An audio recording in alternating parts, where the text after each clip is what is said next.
When he laughed at me across the table, it wasn't the words that hurt. It was the way he looked at me, like I was less. Like everything I'd ever worked for, every quiet victory, every scar I'd hidden behind my calm, meant nothing. He said something in German, sharp, cold, deliberate, and the guests chuckled politely, pretending not to understand. But I did. Every word. And that was the moment it broke, not my composure, but the last piece of me that ever wanted his approval. My name is Jocelyn Barrett, and that night I decided one thing: if he wanted to play this game in German, I would finish it perfectly. The chandelier above the Goethe Institute glittered like a crown of ice. Voices in polished German rippled through the room, clipped and confident, every syllable carrying a quiet declaration of power. I stepped through the oak doors, heart steady, but hands trembling just enough to betray the truth: this wasn't my world. Daniel greeted me with a small smile, the kind that could calm a storm. His father's smile, though, was different, trained, diplomatic, the kind of courtesy that had sharp edges. Otto Kruger extended a hand, his grip firm, his eyes measuring. "So you speak several languages," he said, tone smooth as glass. "5 fluently. But I prefer listening. Listening, a rare skill in Americans." Laughter, restrained but audible, fluttered around the table like dust. I didn't flinch. Then his voice dropped, German sliding from his tongue like a knife drawn from silk. "Sie sieht billig aus." A glass clinked somewhere down the table.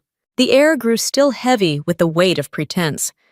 I set my wine down, looked straight at him, and answered in his language, in his rhythm, but not his tone. Sometimes silence costs more than words. The laughter died.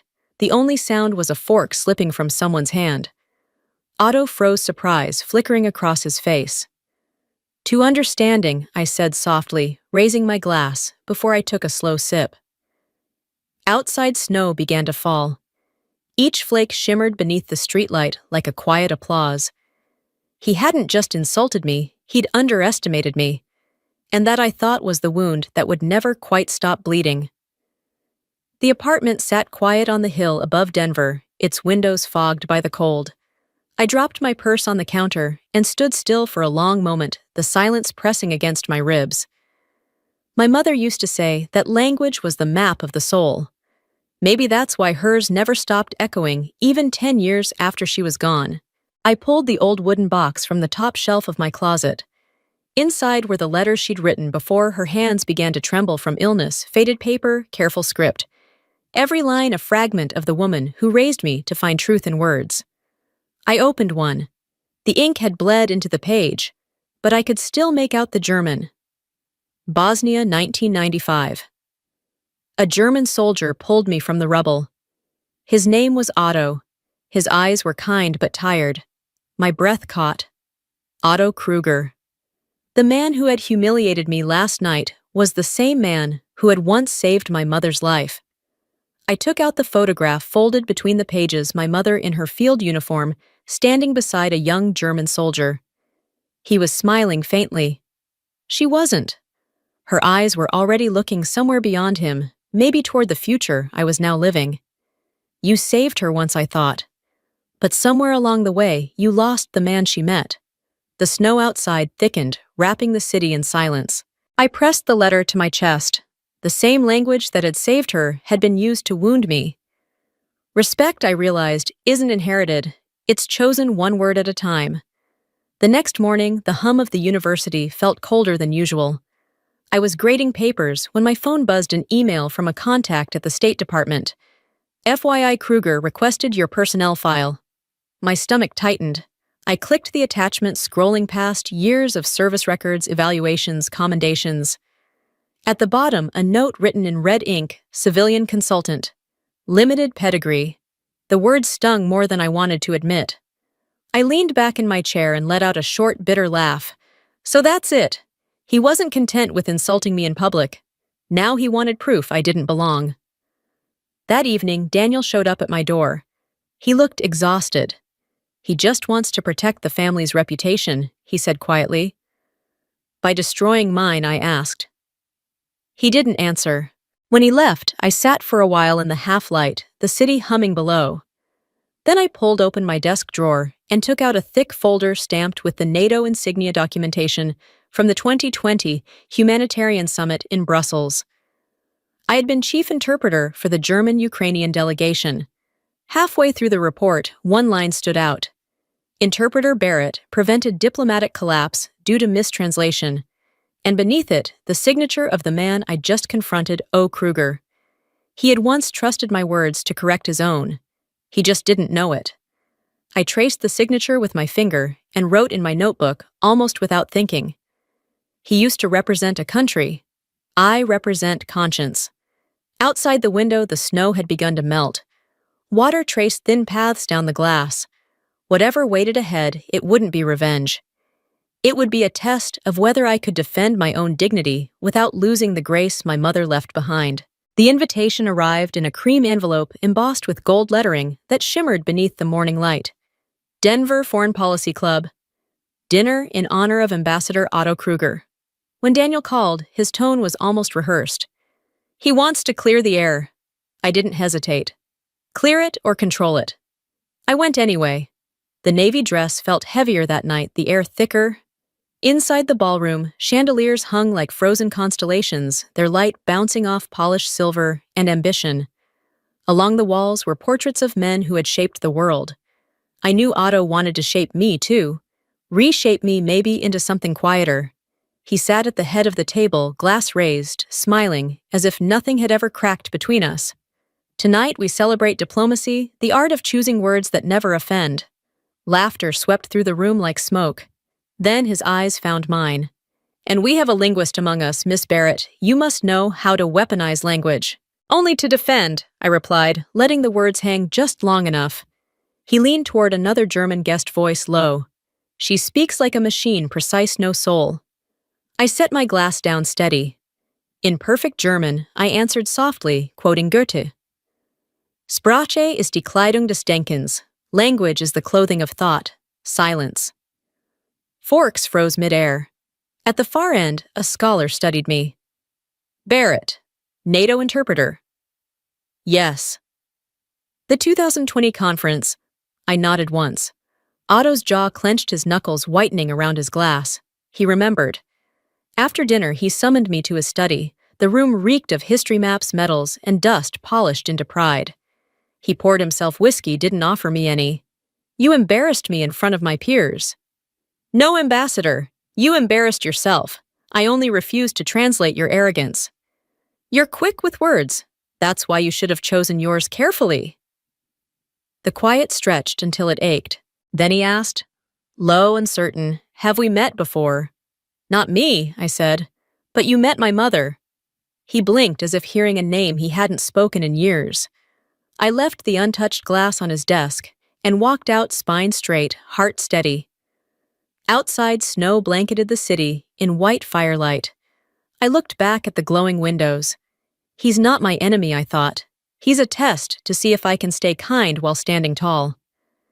It was near midnight when I heard the knock. Daniel stood there, guilt written across his face. Dad said tonight was unfortunate. Unfortunate is a flat tire. What he did was humiliation. He's old-fashioned Jocelyn. He'll never change if you push him. Then maybe it's time he feels the weight of his own words. The silence between us was sharp enough to cut through the air. He looked at me as if torn between loyalty and love, and for a moment I pitied him more than his father. The next morning, at the university, an email appeared on my screen. Dr. Barrett, we'd like you to speak at the international conference next week. Topic, the cost of misinterpretation. I stared at it, then typed back one word, accepted. Maybe the only way to fight arrogance is by teaching understanding. Across town, Otto read the morning paper at his mahogany desk. Ambassador Kruger's son engaged to linguist Barrett. A friend laughed. You've raised quite a modern daughter-in-law. Otto's reply was dry. A woman with too many words always forgets who's listening. But his voice wavered, like even he knew the sentence no longer fit. That night I searched through my archive and found the treaty documents from 2018. My breath caught when I saw the signature at the bottom, O. Kruger. The same file containing my notes correcting his mistranslation, a small fix that had prevented a diplomatic disaster. He had once trusted my words without knowing who they belonged to. He used to represent a country, I thought. I represent conscience. I wrote the closing line for my upcoming speech. Every mistranslation costs something, sometimes a life. Then I turned off the light. Denver lay still beneath the snow, quiet before the storm neither of us saw coming. The Denver International Conference Hall blazed with light flags from 30 nations rippling gently along the walls. I stood backstage, gripping my speech notes until the paper bent beneath my fingers. The first line stared back at me. Language is not only how we speak, it's how we choose to see. I walked to the podium. The microphone carried my voice into a sea of expectant faces. Every mistranslation costs something. I said sometimes it costs a life. Silence spread through the hall. Behind me, the screen flickered to life maps of a conflict zone footage of relief efforts delayed the 2018 humanitarian treaty between Germany and Ukraine. The red highlight circled one line of mistranslation that had cost 27 civilians their lives, and just beside it, a signature, O. Kruger. I didn't speak his name. I didn't need to. When responsibility hides behind language, I said lives pay the price. Across town, the words reached him. Otto Kruger sat alone in his immaculate living room, a half-empty bottle of scotch beside him. My voice echoed from the television. Words can destroy quietly, and that's what makes them dangerous. His hand trembled. The glass slipped, shattered. He gasped, chest tightening, and crumpled to the floor. By the time his aide shouted for help, the camera had cut to applause. Later that night, my phone rang. Daniel's voice cracked through static. "Dad's in the hospital, heart attack." I stood by the window, the snow outside the same color as the night he'd tried to humiliate me. Logic whispered that he deserved it. My heart refused to agree. He used words to hurt me. I used them to wake him. Maybe we both went too far. When I reached the hospital, the corridors smelled of antiseptic and exhaustion. Daniel's eyes were red. "He asked for you. He won't rest until he sees you." I nodded, the air cold in my lungs. Sometimes the hardest language to speak, I thought, is forgiveness. The monitor's steady beeping filled the room, each note like a slow reminder that he was still here. Otto lay pale against the white sheets. When I stepped inside, his eyelids fluttered open. "You came? You called?" He studied my face, voice rough. "Bosnia, 1995. Your mother, Annalise Barrett. She was the nurse," I nodded. "You saved her. Maybe that's why I'm here, to return the debt." A faint laugh escaped him. "Debt, no. I think I owe you now. You made me listen to the words I buried." The man who had once spoken from podiums now spoke like a student humbled by his own lessons. "I used to think fluency was intelligence," he said. "Now I see understanding is the real gift." "Words are only dangerous when people stop meaning them," I replied. His eyes filled, one tear slipping down. For once, silence didn't protect him. It freed him. Daniel entered quietly. "Dad, she didn't have to come." Otto shook his head. "She had to. I needed someone who speaks both my languages, German and truth." I laid my hand gently on his. "Rest. We'll finish the translation later." He smiled, faintly exhaled. In the hallway, Daniel caught up to me. "You forgave him, not yet. But I stopped hating him. That's how forgiveness begins." Outside, the snow had stopped. On the glass, our reflections stood side by side, two people stripped of pride, learning a new language made of grace. War teaches you this. Not every battle needs a victor. Some just need witnesses.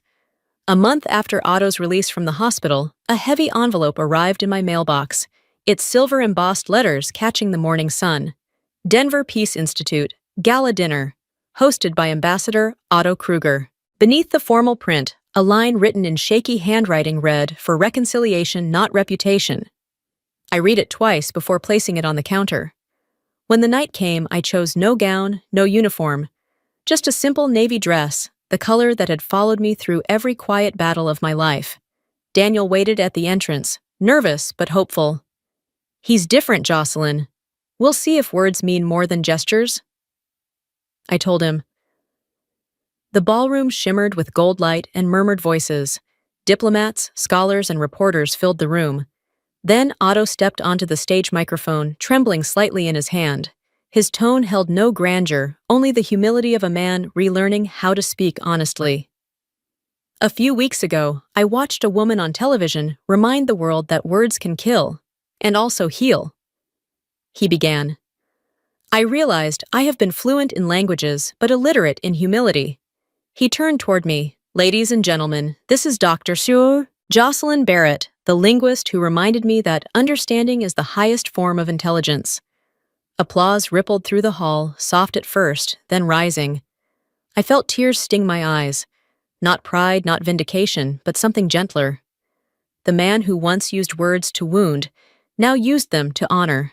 After the dinner, Daniel found me near the exit, his eyes bright. He's changed. You changed him. No, I said quietly. He changed himself. I just spoke a language he'd forgotten. He dropped to one knee, voice low. Can we start over? Only when we both speak the same language, respect. He nodded. Understanding that it wasn't rejection, but a promise waiting to be earned. Across the room, Otto watched us, a faint, genuine smile softening his face. For the first time, there was no mask. No title, only peace sitting at the same table that had once broken it. The autumn sun over Denver fell soft and gold across the steps of the University of Colorado. A new banner fluttered in the breeze above the entrance, the letters bold against the pale stone Barrett-Kruger Foundation for Language and Peace. For a long moment, I simply looked at it, the wind tugging at the ends of my hair. The quiet hum of students carrying across the courtyard. Otto stood beside me, dressed in a plain gray suit. No medals, no flag pin, no armor of rank. He looked smaller somehow, but truer. When he stepped up to the podium, the murmur of the crowd fell into complete silence. His voice, though older, carried a steadiness that no longer demanded power, it invited it. I once used words to divide, he began in English. Today, I use them to build bridges. There was a time I believed prestige was honor. She taught me that honor is humility that speaks. He paused, then switched seamlessly into German, his accent softer than I'd ever heard it. Ehre gebührt wem Ehre gebührt. The phrase rippled through the air, the same one that had once stung me like a blade. Now it landed differently, less a declaration, more a confession. The language that had wounded me had finally found its purpose. I walked up to the stage, met his gaze, and took his hand. Respect doesn't need translation, I said quietly. His smile reached his eyes for the first time. Then call me Otto. Applause rose gentle, but unending, the kind that doesn't celebrate victory, but survival. Later, outside the hall, a young reporter approached microphone trembling slightly. Dr. Barrett, do you forgive him? Forgiveness isn't given in words, I answered. It's shown in actions, and he just did. Otto stood a few steps away, watching. He nodded once, slow and solemn, the afternoon light reflecting in his eyes. For the first time, the world didn't see an ambassador or a linguist. It saw two people who had broken something and then rebuilt it one word at a time. A year later, the marble halls of the United Nations shimmered beneath 1,000 lights. The Global Peace Conference had gathered representatives from more than 60 nations, each flag rising like a promise behind me. I stood at the podium, my white suit crisp, the small NATO pin, catching the light just above my heart. The hum of quiet conversation faded as I began to speak. We all speak different languages, I said, but the only one that saves us is respect. The words left my mouth steady and sure, rippling through the room like the calm after a long storm. A stillness followed, then applause, slow, collective rising until it filled the vast chamber. I bowed my head briefly, and when I looked up, my eyes found Otto. He sat in the front row, silver hair glowing under the soft light, Daniel beside him. When the clapping subsided, Otto stood. His voice carried through the hall, deep and resonant, in his native tongue. Ehre gebührt wem Ehre gebührt. No laughter this time. No awkward shifting. Only the sound of chairs scraping back as people rose to their feet. The phrase that had once been a weapon was now an offering. Daniel leaned close as I stepped down from the stage. He mocked you in German. Now he honors you in it. I smiled, the lump in my throat, soft but steady. Maybe that's what forgiveness sounds like. After the conference, I slipped outside onto the terrace. The New York skyline glittered against the night reflected in the Hudson below, like a second universe. In the distance, Otto and Daniel spoke quietly, not as father and son defending pride, but as two men learning how to listen again. I leaned against the railing, the cool air brushing my face, and thought of my mother's words. Words can save or destroy. Choose what you build with them. The city lights trembled on the water, green and gold threads weaving across the dark. He once mocked me in German. Tonight he spoke it again, but this time it healed. The river shimmered beneath the moonlight, carrying the reflection of forgiveness proof that even the harshest language can be cleansed when spoken with grace.